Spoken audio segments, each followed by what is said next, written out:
One of the first big throughs I had when first learning jazz guitar was understanding that these chords are not just random shapes and played in a random order. They all have their place, and it's all part of a number system. And once I started understanding and seeing that, jazz harmony seemed to make a lot more sense.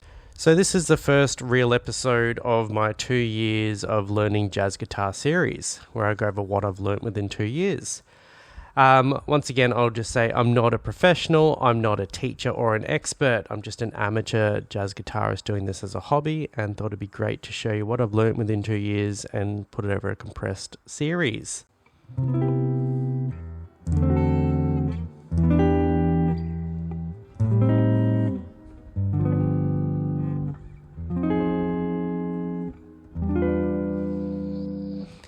So early on, I was mostly trying to learn jazz by memorizing shapes. Major shapes, minor shapes, dominant shapes, a few scale shapes and positions, a few licks. But really, everything was feeling quite separate and quite different. Sure, I could play, all the major 7 shapes and I could play all the minor 7 shapes, but I didn't really understand how those chords blended and fit together. So first thing that really helped me understand the chords and understand how they fit inside a key is actually seeing the chords as numbers. So if we take the C major scale, and notes we have are C, D, E, F, G, A, B, C. Start thinking them in numbers. So you have C being 1, D being 2, etc. So, the big shift was starting to then understand how that relationship works. So you have the 1 chord, which is C major, 2, D minor, 3, E minor, 4, F major, 5, G dominant, 6, A minor, 7, B half diminished, and then back to your octave or root again at C. So suddenly these chords weren't just names anymore, but they were numbers and had an understanding how they start fitting within a key. So you might be asking yourself, okay, you just said that the D, the E and the A were minors, the B was a half diminished, the C and the F were majors, and the G was a dominant. Now why is that? Well, there's a certain thing within the harmonic series of a key that will help you do this. So really, if you think about it, the D being the 2nd chord, which I said was a minor. If you think about the 1st, 3rd, 5th, and 7th note within those, that is a D, an F, an A, and a C, because they're all within C major, so there's no sharps or flats. So if you go from D to F, it's what you call a minor third, because it's half a step up from a 2nd or half a step down from a normal major third. So that's what makes that a minor. So I said G7 or G dominant before, and once again, that's a super duper important chord. That is the 5th note in the in the C series. So if you go C, D, E, F, G, that's number 5 up there. And the 5th note is a major as such because it doesn't have a flattened third. So G to B is major. But one thing it does have is it has a flattened 7th. The F in the G is a whole tone underneath the G. So instead of just being a normal C major or a major 7, you know what you call a dominant 7. And what the G7 really does in the harmonized series is really takes you quite far away from home, which is your key chord. So if we're in C, G takes you quite far away from C, and it wants to move back to C. So what I did before was I played a D minor, a G7 into C, and you can hear how the G7 really resolves and sounds quite beautiful when you go there. So here's an example again.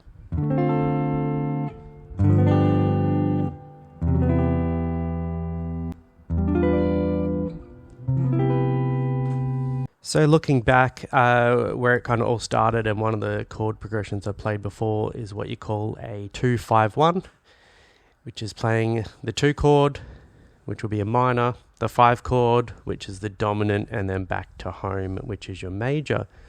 So in C major, that is the D minor, G dominant, G7, back to C major, 2, 5, 1. And really, this is a key progression in jazz. There's so many songs written off a 2-5-1, and it's just such a beautiful sound and such a recognizable sound. And the beauty about it really is it's just transposable. So I did just play it in C major, obviously, because it's the easiest one to remember. You can play it in F, right? So we're going to go G minor 7, C dominant 7 into an F major 7.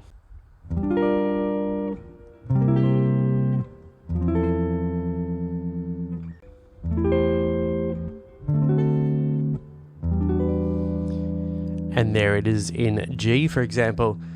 So the real powerful thing about the 2-5-1 is when you move to a new key, the chord names will change, but the chord numbers will stay the same. So you can always be thinking it's a minor 2, a dominant 7, a dominant 5, and also a major 1. So you're kind of not learning something new all the time. You're just leaning on previous knowledge and previous understanding. So it's really understanding about how the relationship works between the notes and how they can fit within different keys. A real key point of understanding how to think in numbers is when you start learning jazz standards. So you can start looking at a chart and, you know, there's a whole wall of names of chords up there. C major 7, A7, D minor 7, G7, F major 7. There's a whole bunch going on. It feels like a lot to memorize. Once you start thinking in numbers, you can really start thinking about, okay, what are we playing here? I'm playing a 2-5-1. Or I'm playing a 2-5-1 into a 6 or into a 4. You know.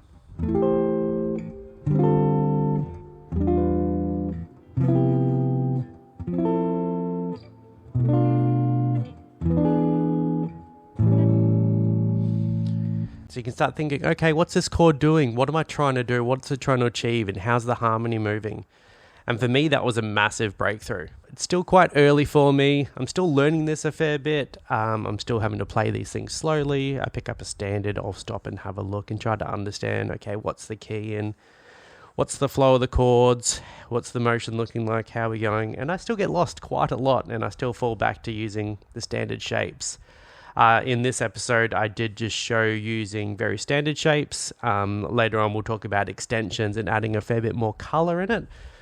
But really, this episode is just about trying to give you a map, trying to let you understand, okay, I can start thinking in numbers, start thinking what they call the harmonic or the diatonic series of a key, which is, like I said before, C, D, E, F, G, A, B, C, major, minor, minor, major, dominant, minor, half diminished, major. So lastly, just want to say thinking in numbers isn't about trying to be mathematical. It's just trying to understand jazz and where the harmony lays.